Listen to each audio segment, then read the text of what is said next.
In Tel Aviv, thousands of people gathered to demand the release of Israeli and foreign captives held by Hamas in the Gaza Strip. The protesters, many of whom were friends and family members of the captives, called for their immediate return. One protester, Noam Perry, whose father was abducted, urged the Israeli government to take action and bring the captives home. Another protester, Jack Levy, expressed anger towards those responsible for the crisis. The captives were taken during an attack on southern Israel on October 7, which resulted in the deaths of approximately 1,200 people, mostly civilians. Among the captives are Israeli soldiers, civilians, and foreigners.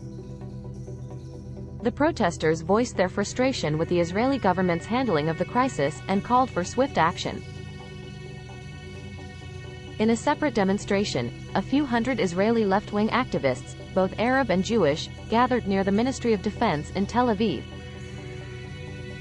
They called for a ceasefire despite the ongoing crackdown on anti-war voices and protests. Prime Minister Benjamin Netanyahu has rejected the idea of a ceasefire without the return of the hostages. The United States, on the other hand, has advocated for humanitarian pauses to allow civilians to flee and for aid delivery. Since the start of the conflict on October 7, over 11,000 Palestinians, including more than 4,500 children, have been killed in Gaza due to Israeli airstrikes and a ground offensive. The fighting has also severely impacted Gaza City's main hospitals.